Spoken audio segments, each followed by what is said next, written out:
Hi guys, Jay Smith here, welcome to the AskGolfNut channel. Today we're doing the Wilson Staff Blade. Yeah, it's a slab of metal. It's a lovely looking slab of metal. It's chromy everywhere, and it's the typical nice shape, looks, dimensions of a blade.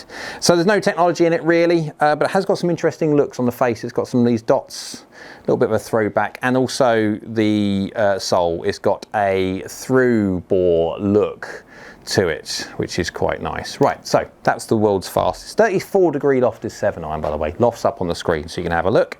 And so we aren't expecting this to go miles. Let's go get it on a hole to see how this feels. It gets a blade, so I'm expecting it to feel nice. I haven't hit it yet, so it will be interesting to see how well it does. So 34-degree lofted 7-iron, we're looking at about 160 or so yards. So let's go find a hole and let's go give the Staff model a hit. Remember, I will be doing forgiveness testing like I always do on every single review to see how forgiving this is. Remember, blades aren't supposed to be forgiving, but over my time I have worked out quite easily that actually blades are more forgiving than people think. So let's go get it on a hole and let's go see how the Staff blade feels. Okay, now back. We are at Beaver Hills Country Club, hole 14, 166 yards, exactly the same hole, exactly the same distance as the Wilson CB test that I did, for a little bit of continuity. Now, shaft wise, I've got this in the Dynamic Gold S300. There you go. Shaft means not much to me whatsoever, but for the people that care. In my experience, actually, people underappreciate a blade. A blade is more forgiving than you think. Okay, if you're going to be whacking it off real extreme spots, yes, the Dyna power will do a far better job than this loft for loft than a blade. But again, if you're nominal hits, you can get away with the blade. Right, let's go give it a, so I've learned from this one, let's go give it a hit, but let's learn from this one, don't miss left, because there's not much room up there. Top lines are lovely and thin, like properly nice and thin. Distinctly thinner than the CB. The CB is good, but it's medium to thin, but this is, yeah, nice. Sole thickness is, well, possibly, there's probably some game improvement irons with top lines as thick as this sole. And then blade, yeah, just nice. Really, it's just nice. I still don't know what those little circular dots do. There you go. They do make it look quite interesting down by the golf ball. Actually makes it look smaller than it really is, and it's not the biggest golf club. Right, speed. High 80s. I'm just conscious of the fact that when I've done tests, and I do tests in the past, and I swing at 91, 92 miles an hour, people go, no one swings at 91, 92 miles an hour, so it's not, and they're right to a certain extent there are. The problem is by doing kind of tests like that, I'd have to do the same test at every single different speed for everyone to glean what they want from it. So I'll just pick a number. High 80s, we'll go high 80s and see how well this works. Right, no offset, that's what I like. No offset, which is what I like. 89 miles an hour. Oof, yeah, good. Slightly toey, maybe 1 mil high. 4 mil toe, 0 mil, so there's 1 mil in it. Good. Feel wise, okay, the difference between this and the CB. The CB has got like a framework in there and has also got tungsten, so it might compromise its feel a little bit. This one, typical blade. The people that care, there you go. The people that don't care, just hopefully you switched off for about 15 seconds. But you won't complain with that one. 37 yards in the air, 50 degrees descent angle. That's just really just good. It really, I could definitely play a full set of these. They're just shiny and I love them. I really do. These golf clubs are great. That's left, that's bunker. That's my fault. You'll see by delivery. Yeah, there you go. So that is another example of why you should never aim at the pin. There you go. Slightly heely contact and butt there, face. There you go. 2.2 close. It's done well. It's 35 yards in the air and 49 degrees descent angle. So that's stopping. That's stopping in the bunker. That is the perfect example of, on this hole, you should be aiming right in the middle of the green. You've got bunker right, bunker left. It gives you the most amount of wiggle room. And because this is aimed straight at the hole, and we've already worked out there's only 5 yards between the pin and the short-sided bit. That's my fault, but then again, that's course management. I wouldn't be going for this pin. I'll be aiming in the middle. But feel-wise, yeah, just as good. Oh, that's a miss hit. That is a miss hit. Good delivery, miss hit. Go on, hit the green a little bit. That counts. There's a miss hit. There you go. 11mm hill, 6mm low. Efficiency has gone down 1.29, but bearing in mind for a 34-degree lofted 7-iron, 1.32 is a decent number. So 1.29 has only dropped a little bit from that 17mm gross. That's very, very good. What's that? 34 yards in the air and 49 degrees ascent angle. It's working. It is just working. I like that. I don't like the fact that I'm getting very close to bunker, but then again, that's my poor alignment skills. But this is my favourite. This really does feel nice. I could so play a full set of these. 5 to pitch and wedge, absolutely.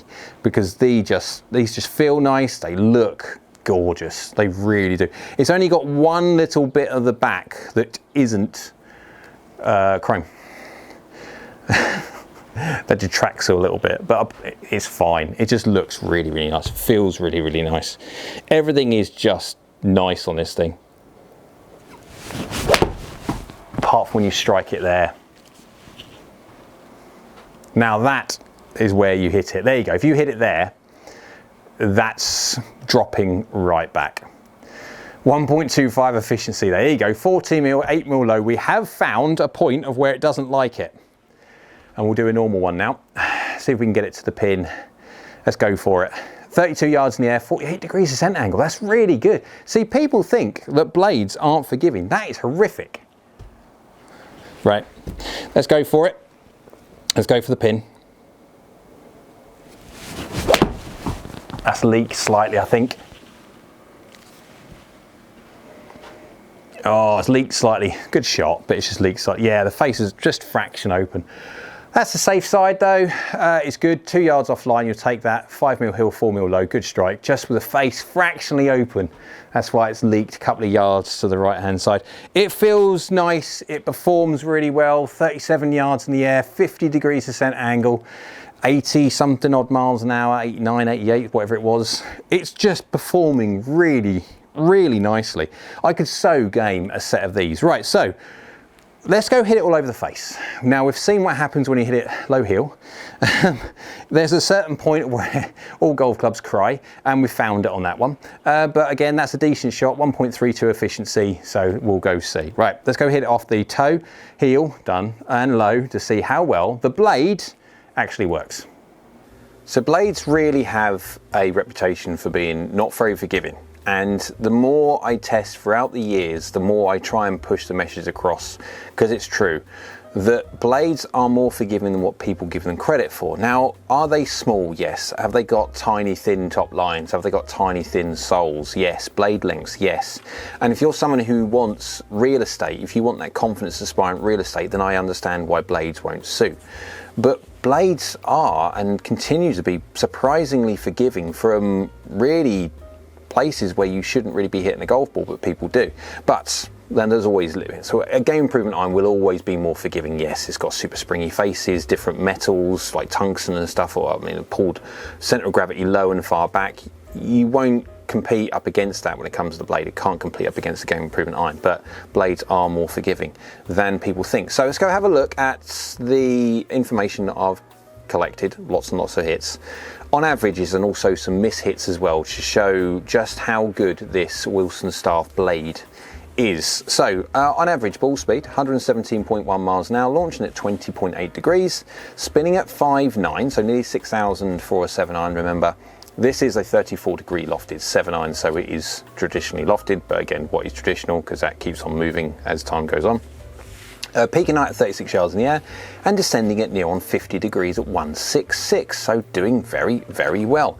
Speeds 89 miles an hour. Again, I could have swung this at my normal 91, 92, but then again, I'm just trying to play with the averages and play with the audience a little bit. I constantly get asked for trying to deliver the information for a category of golfer for what this is set to be. So of course I've done this out of the three, the Dynapower, the CB and now the Blade. I've done this one at the fastest of the 3 speeds, because generally speaking slower swing speed players don't play blades. But again, that's a generalization, but then I'd do 17 different videos if I did us all at 17 different speeds. But yeah, so 90 miles an hour, basically efficiency is 1.32, which is exactly what I would see on average a 34 degree lofted 7-iron to do. Attack angle 4.1 down, club path 0.4 across and 0.9 open, little baby fades, and lofts at 28.5 degrees.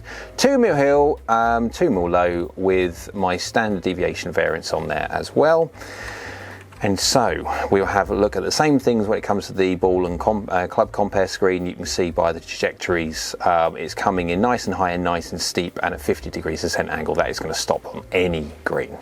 Any green whatsoever. I have captured some information on here when it comes to mishits. We'll go straight into it and look at the heel of wonder, 17 mil heel, 2 mil low. Now this is a very small head. It is not to be trifled with when you're talking about horizontal misses or even vertical misses, because it is quite small. But I managed to capture one here, 17 millimeters heel, 2 mil low, and I won't lie, any more than 17 millimeters heel and we are going to be thinking about interacting with the hosel. So yeah, but then again, you could argue if your generalized miss is 17 millimeters off of the middle, you need to be having lessons rather than a buying decision on a golf club, which is going to help a 17 mil heel. But it's doing okay. Efficiency is 1.28 considering the average efficiency. We are literally only dropping 0.04, so it's doing very well. If we look on here, which is now a nominal heel, not too, it's a normal one that you would see every day, misses, single digit miss, 8 millimeters heel, 2 mil low, even with an open face, 2.5 open face, that's 1.29. So if you take the 2.5 open face off, then you're going to start increasing, it's too much deflection at the moment, so you're going to start increasing a bit more of a punchy hit, and efficiency would go up. So 1.29 is only a drop of 0.03, but that is with an open face. So I could foresee you take that open face out of the equation and efficiency is exactly the same as average. So you can miss this all around normal on the heel, and really, as long as I keep a square face, have no drop off in efficiency whatsoever. If we go low, 13 millimeters low, now this generally speaking is way past the point of where golf clubs become effective. 13 millimeters low is distinctly low. Now if we remember, launch angle on average was 20.8 degrees. We have lost a little bit of launch, is now 18 because of the 13 mil, but efficiency is 1.27. So it's doing surprisingly well considering. That is terrible. Now that, I will be honest on this one, 13 millimeters heel, when I hit it, that did fuzz my fingers. My hands knew that I'd hit it that, and that's what you get from a blade. You do this on a very cold February morning when it's frosty and stuff like that, yeah, you will not want to be hitting blades. It's really going to shock your fingers. But that's the kind of the beauty of blades. They give you valuable feedback that you must be doing better next time. But it's done very well. If you go to the next one, we have a nominal miss on the toe, 9 mil toe, 4 mil high, so fractionally high on the face, but 9 mil toe is a normal one. And efficiency is 1.29, 0.03 off of average, doing very well. I mean, considering that's also got a slightly open face as well. Again, that's normal. You take the open face and fractionally high on the face as well, which won't be any good, but it's doing very well. If we push now strike to 16 mil toe, 0 mil high, just a nominal, I would say that's a normal bad toe miss. Again, these golf clubs are not very big. This blade is quite small, so 16 millimeters away from the middle is quite at some distance, and efficiency is 1.28. Again, that's only 0.04 off the average, and it's still keeping carry distance up there. I mean, it's 160, so it's lost 6 yards or so. From a 16 mil toe, that's done very well. So I've captured one out of the screws within reason, 2 mil heel, 2 mil low, and everything is within reason exactly what we'd like here. And we are at 1.33, maxed out 1.33. So that puts into perspective a little bit just how good the miss hits were on this blade. Now, okay, you've got the physical feedback of the fuzzy fingers on the low strike. That's absolutely, yes, I did get that one. But even that one didn't drop that much. This Wilson blade is actually quite forgiving. Not saying that everyone should play blades. This is not the whole idea of me saying this, because obviously you've got distance inspired irons, you've got golf clubs which are much more helpful off a certain part of the face if you know where you hit it. I mean, what we're saying is so many different golf club designs because they're designed for so many different golfers. But this does definitely go down the route of blades are far more forgiving than people think. The physical drop off from the middle, that is absolutely whacked out of the screws at 1.33, and it puts into perspective all the other misses from like 17mm heel all around to 16mm toe and stuff like that, just how good it is compared to maxed out. This Wilson blade is very, very good. Looks and feel, again, the subjective side, so this is my opinions and my opinions only. It's lovely. The looks is chrome shiny, and I love a bit of chrome when it comes to a blade, absolutely. It just looks just so nice. The looks of the top line, thin soles, small blade lengths, everything on this golf club just looks really very, very nice. It feels really, really good as well. It's my favorite when it comes to feel out of the Dynapower and the CB. Definitely the Dynapower, obviously that's stainless steel head. But yeah, this thing is just lovely to look at, lovely to use. Performance wise, does everything that a blade should do at this loft, and forgiveness wise, very surprising considering it is a blade and it's more forgiving than even I thought. So, hope you liked the video. If you did, thumbs up, go on YouTube's like it, so do I. Down there is a subscribe button, it's free if you could click that one. It's great for the channel and I would appreciate it greatly. And next to that is a bell icon, that's a notification bell. If you click that one, that will notify you next time I upload another video. So I hope you're well, see you again soon.